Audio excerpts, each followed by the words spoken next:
In the backdrop of the surge in violence in Afghanistan, India at the Shanghai Cooperation Organization Council has said that the peace process is the way out and that Afghans must not be let down.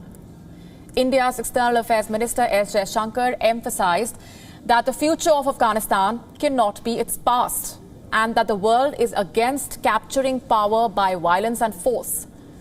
In his address, he also emphasized on the need for ensuring that Kabul's neighbors are not threatened by terrorism, separatism and extremism. Presenting India's views, S. Jaishankar said the world, the region and the Afghan people all want an independent, neutral, unified, peaceful, democratic and prosperous nation. Keeping in view the worsening security situation in Afghanistan, India has recently evacuated nearly 50 diplomats and security personnel from its consulate in Kandahar. India has been a major stakeholder in the peace and stability of Afghanistan. New Delhi has consistently said that the peace process should be Afghan-led and Afghan-owned.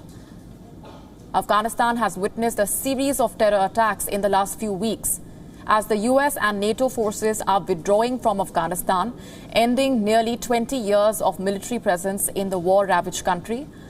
The meeting of the Shanghai Cooperation Organization took place amid growing concerns over escalating violence in Afghanistan as the US is withdrawing its troops from the country.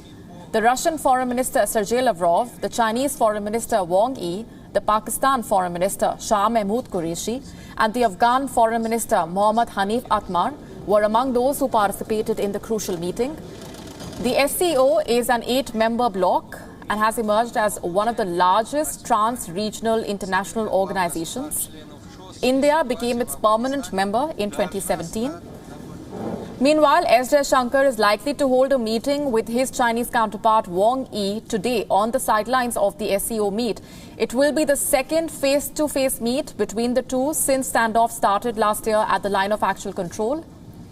Tensions began rising between India and China in April last year, where India accused Chinese troops of intruding into its side of the line of actual control. The confrontation spiraled in June when 20 Indian soldiers were killed during hand-to-hand clashes in Ladakh.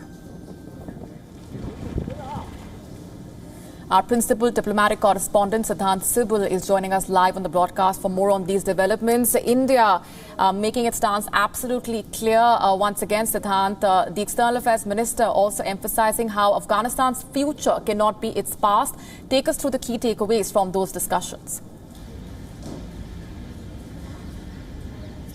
Well, today was in fact the first day of the Indian External Affairs Minister's Central Asia visit. He is in Dushanbe and of course took part in the SCO Afghanistan contact group meeting. This is a contact group in the SCO grouping under which the focus area is on Afghanistan. The Afghan Foreign Minister was present and India's key focus point was that there should be peaceful negotiation, a negotiation that takes care of the outcomes when it comes to the Moscow format, the Istanbul format and of course the Doha talks.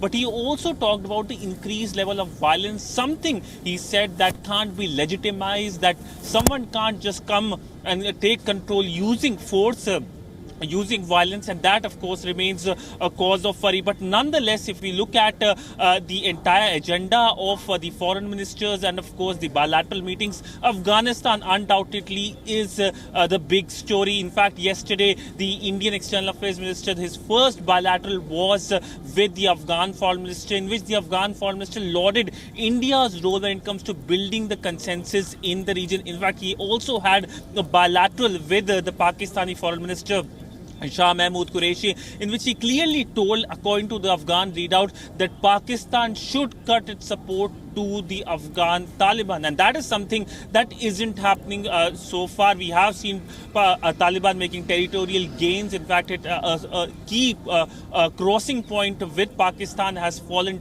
into the hands of the Afghan Taliban. They have raised the Taliban flag, which can be seen on the Pakistani side as well. But we know that there will be more meetings. In fact, next stop will be Tashkent, Uzbekistan, where interestingly the US Special Envoy on Afghanistan, Zalmay Khalilzad, will be present, and of course there will be talks. There will be in fact hope that things turn out in a positive manner. But clearly Afghanistan has right now standing at a crucial juncture, a juncture which eerily resembles the 1990s. It looks like soon Taliban will be on the doorsteps of Kabul. As of now, it looks like they are on the doorsteps of Kandahar, and the danger is that with increased violence level, it is the people of Afghanistan that will be directly impacted. The refugee crisis could be almost on its beginning, given the fact that how Taliban has been in fact waging a war with the Afghan state.